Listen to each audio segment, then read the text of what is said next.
야간 버스 안에서 생긴 일. 30년의 결혼 생활이 하루아침에 무너진 62살.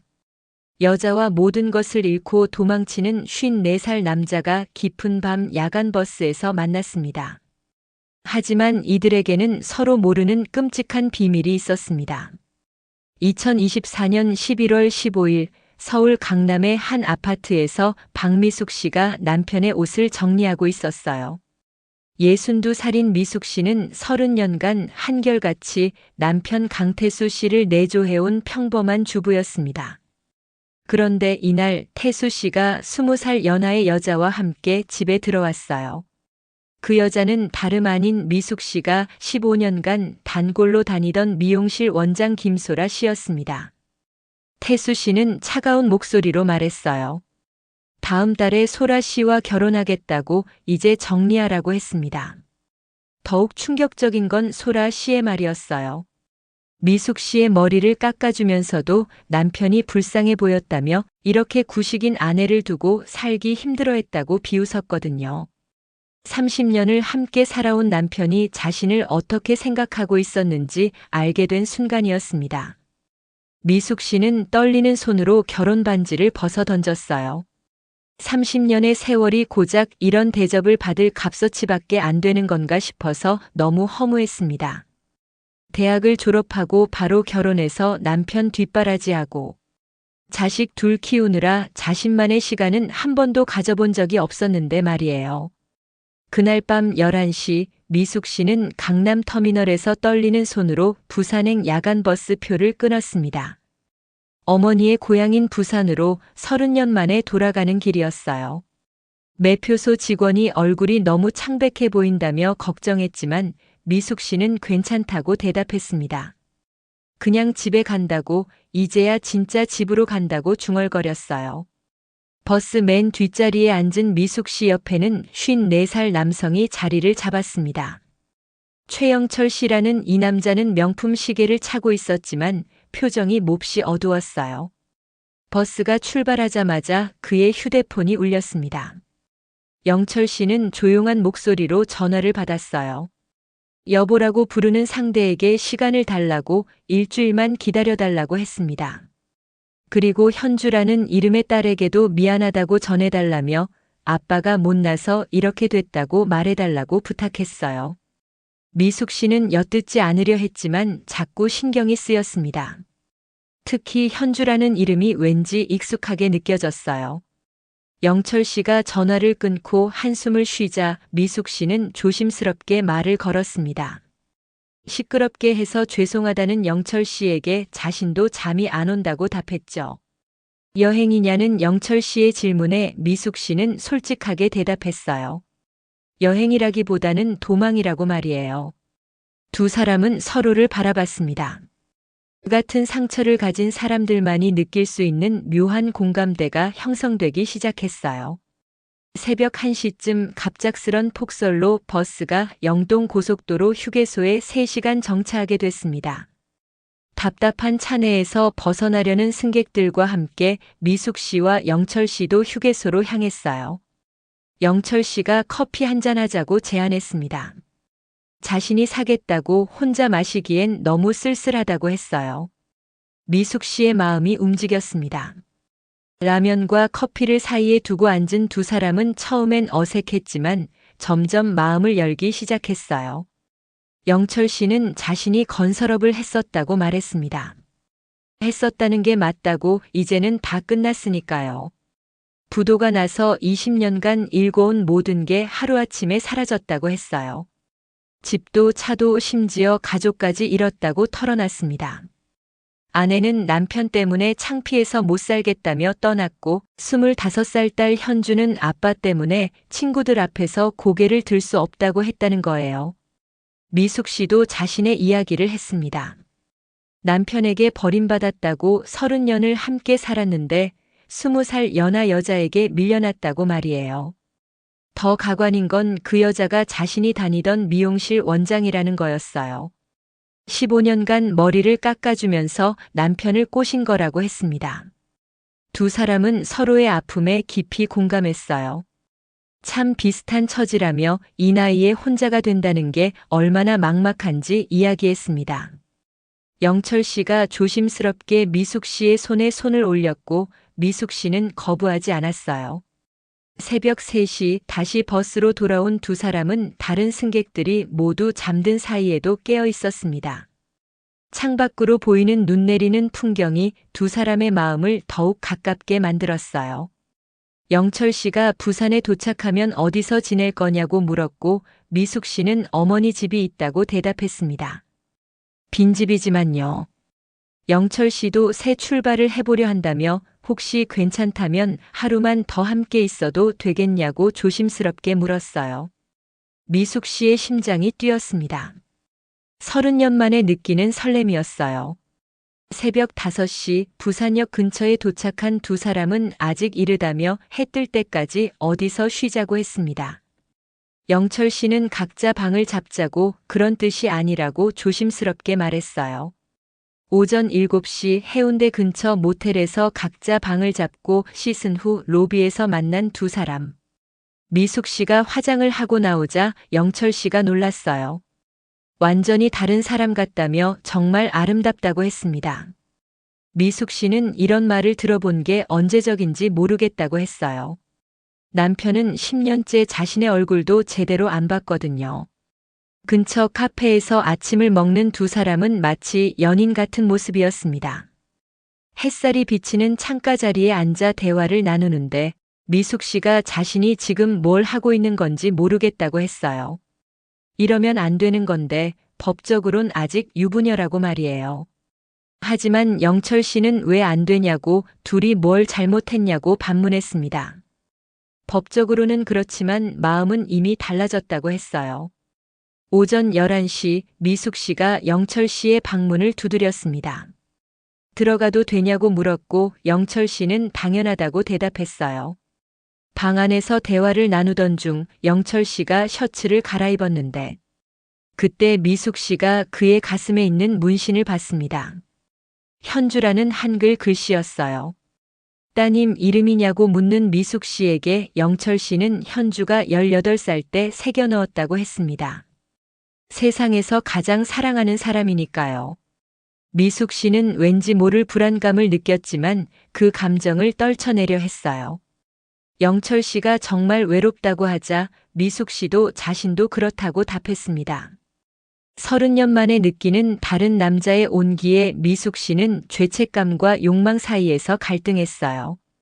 하지만 그 순간 미숙 씨의 휴대폰이 울렸습니다. 큰딸 수진의 전화였어요. 37살인 수진은 아빠가 집에 소라를 데려와서 난리라고 했습니다. 미숙 씨가 부산에 왔다고 하자 수진이 갑자기 왜 그러냐고 물었어요. 그런데 큰일이 났다고 했습니다. 현주가 교통사고를 당했다는 거예요. 미숙 씨의 얼굴이 하얗게 변했습니다. 현주가 누구냐고 묻자 수진은 대학 동기 최현주라고 했어요. 엄마가 그 애를 얼마나 예뻐했는지 맨날 현주는 정말 효녀다, 현주는 착하다고 했다고 말이에요. 미숙 씨의 머릿속이 하얘졌습니다.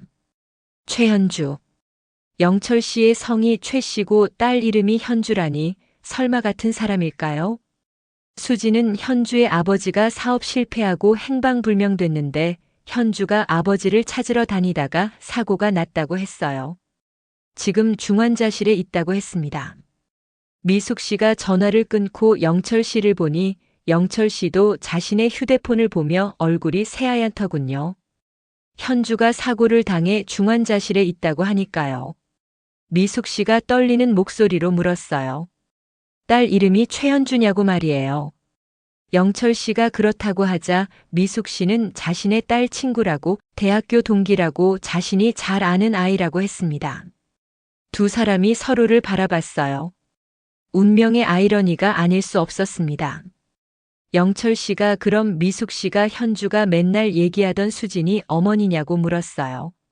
미숙 씨는 그렇다고 하며 현주가 우리 집에 놀러와서 이모는 정말 좋은 분이라고 우리 엄마랑은 다르게 따뜻하다고 했다고 말했습니다. 두 사람 모두 충격에 빠졌어요. 오후 3시 부산 대학교 병원으로 급히 향하는 택시 안에서 미숙 씨는 이런 일이 일어날 줄 알았으면 하고 후회했어요. 영철 씨는 자신 때문이라고 자신이 도망쳤으니까 현주가 이렇게 됐다고 자책했습니다. 미숙 씨는 자책하지 말라고 우선 현주부터 봐야 한다고 위로했어요. 오후 4시 병원 중환자실 앞에 도착한 영철 씨와 미숙 씨를 본 수진이 놀랐습니다. 엄마가 여기서 뭘 하느냐고 그리고 이분은 누구냐고 물었어요. 그때 현주의 어머니인 50살 이은숙 씨가 영철 씨를 보고 달려왔습니다. 여보라고 부르며 왜 이제 오느냐고 현주가 혼수 상태라고 울면서 영철 씨를 끌어안았어요. 미숙 씨는 충격을 받았습니다. 영철 씨에게 아내가 있다고 했지 않느냐고 따졌어요. 은숙 씨는 미숙 씨를 보며 이 여자가 누구냐고 물었고 수지는 엄마에게 설마 이분과 무슨 일이 있었느냐고 물었습니다.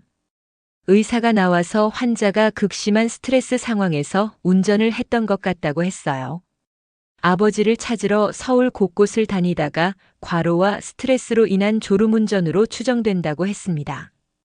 은숙 씨는 영철 씨를 때리며 당신 때문이라고 현주가 당신을 찾으러 다니다가 이렇게 된 거라고 울부짖었어요.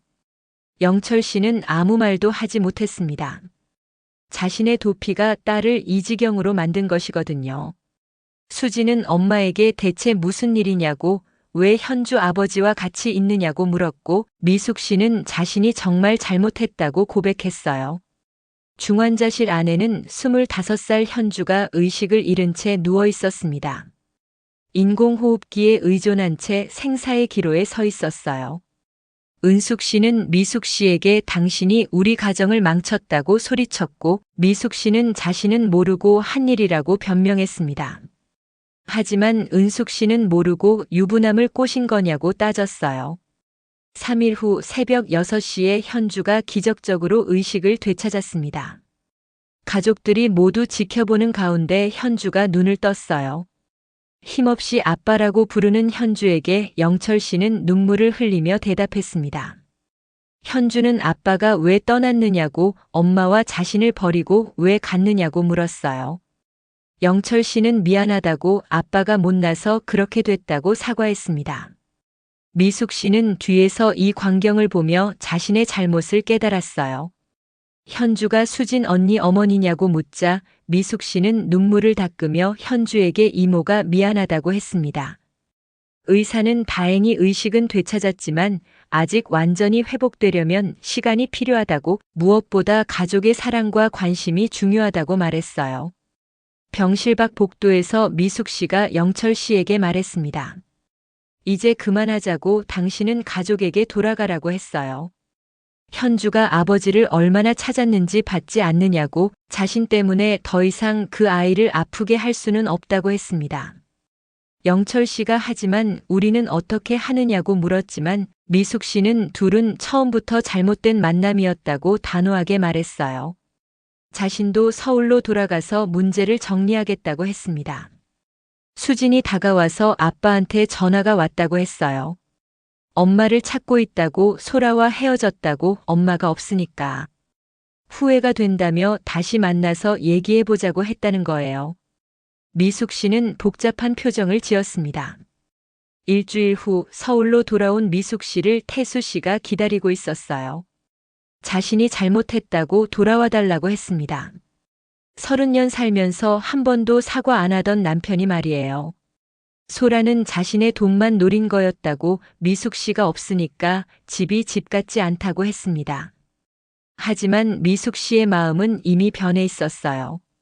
그 말을 들으니까 후련하다고 하지만 이미 늦었다고 했습니다. 자신이 변했다고 이제 남편 없이도 살 수 있다는 걸 알았다고 말했어요.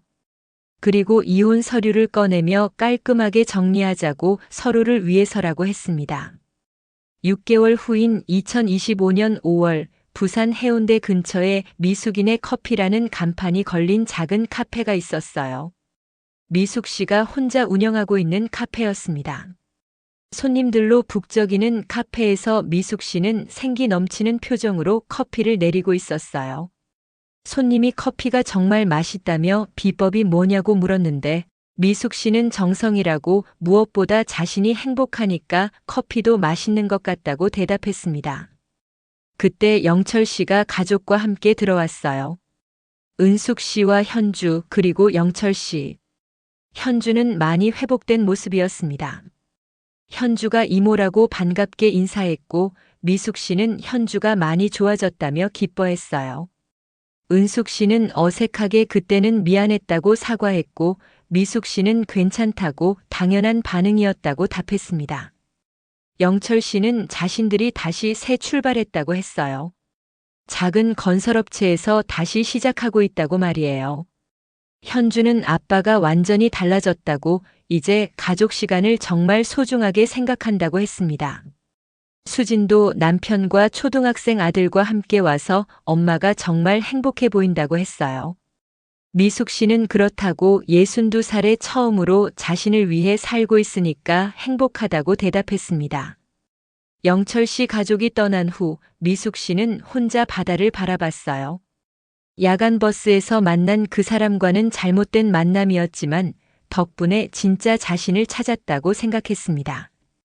이제 시작이라고 62살의 새로운 인생이라고 말이에요. 바다에서 불어오는 바람이 미숙 씨의 머리카락을 날렸습니다. 석양이 아름답게 지고 있었어요. 카페 문에는 인생의 늦은 시작은 없습니다. 오늘이 당신 인생의 첫날입니다라는 글귀가 붙어 있었습니다. 미숙 씨가 웃으며 카페 문을 닫는 모습으로 이야기는 끝이 납니다. 때로는 잘못된 만남이 올바른 깨달음을 준다고 합니다. 진정한 사랑은 누군가를 소유하는 것이 아니라 서로를 성장시키는 것이라는 교훈을 남기며 말이에요.